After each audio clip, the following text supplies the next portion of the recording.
everybody. India is an agrarian country with about more than 70% of its population is directly or indirectly depends upon agriculture. Agriculture had 19.9% share in its Indian economy in year 2021. Around 41.49% of total laborers are associated in agriculture in the year 2020.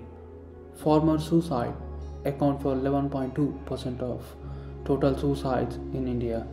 Activists and scholars have offered a number of reasons associated with the farmer suicide.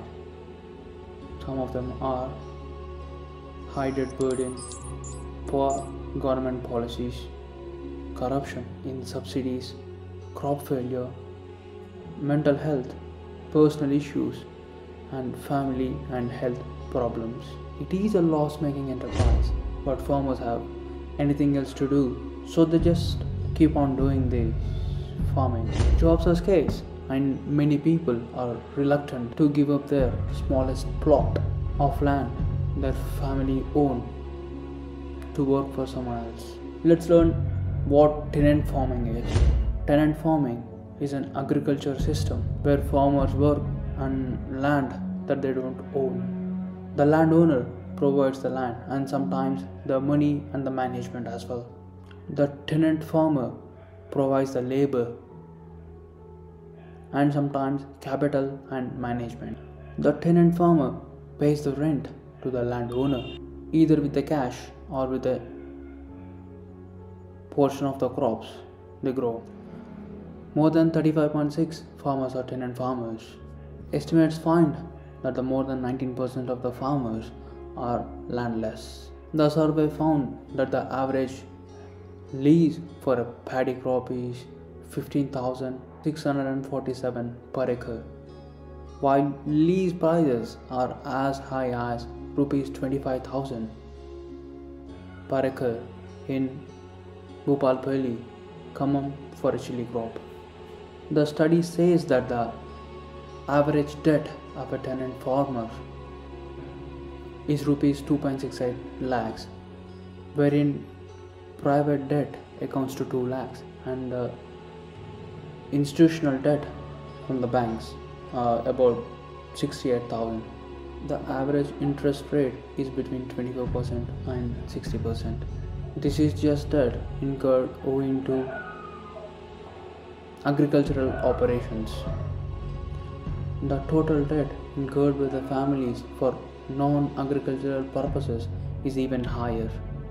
Around 8,000 farmers have been died by suicide in Telangana since 2014.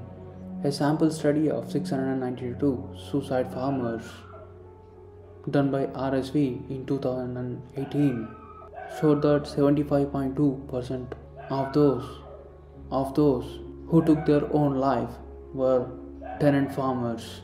Another sample study of about 140 suicide farmers conducted in 2021 showed that about 80% of them were tenant farmers.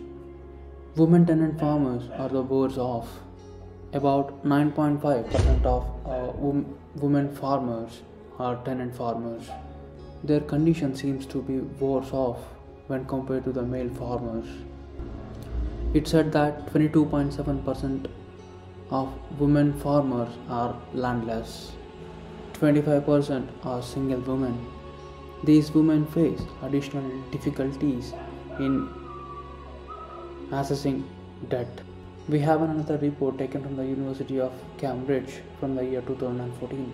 About 800,000 or 8 lakhs people die by suicide every year all over the world.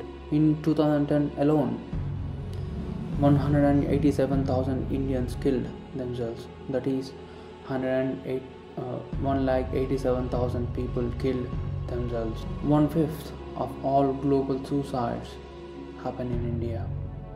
164,000 Indians committed suicide in 2021 alone.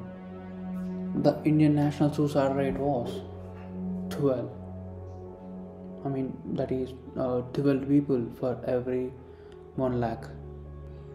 A new study has found that India's shocking rate of suicide are in areas with the most debt-ridden farmers who are clinging to small or tiny holdings and who have less than 1 hectare and trying to grow cash crops such as cotton and coffee, because these cash crops are susceptible to the global price fluctuations.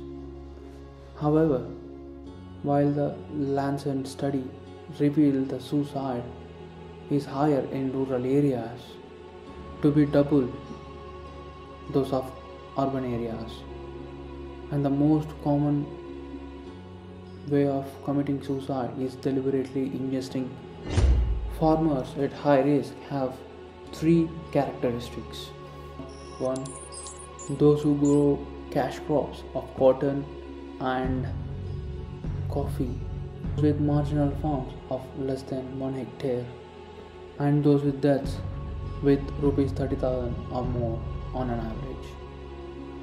Indian states in which these characteristics are more prominent, farmers in that area are more susceptible for suicide.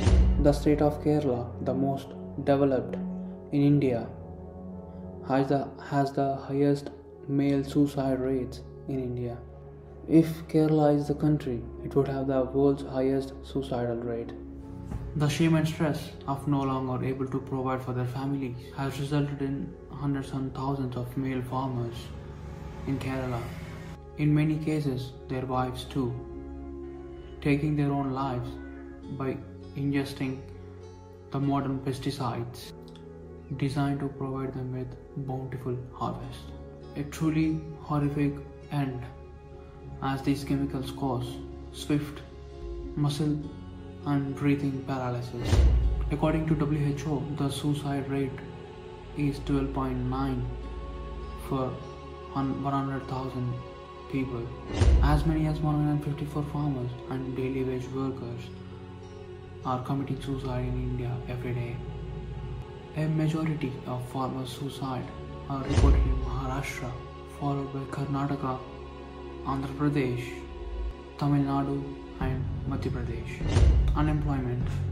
There was an over 24% jump in the number of suicides in India due to unemployment in 2020. Government also listed various initiatives to curb unemployment. Some of them are Atmanirbhar Bharat Rozgar Yojana, National Career Services Project and National Career Services. You might ask, why am I saying all these now? Well, lately I've been thinking of starting a non-profit organization, and I want to name it Debt-Free Society, where I want to focus on these issues such as financial education, mental health awareness, debt relief assistance, livelihood diversification, meaning starting a small to medium scale manufacturing in the rural areas. By doing that, we want to boost India's manufacturing sector and in helping making India initiative. And we also want to focus on entrepreneurship and skill development, local resource utilization, employment generation, innovation and technology adoption. Well, how do I do it, you may ask? To start it off, I will start with a print-on-demand online store, which will be available soon. And please follow us on Instagram. For more details, please stay tuned. Subscribe, like, and leave us a comment in the comment section below. This is your Abhi signing off. Thank you. Jai Hind.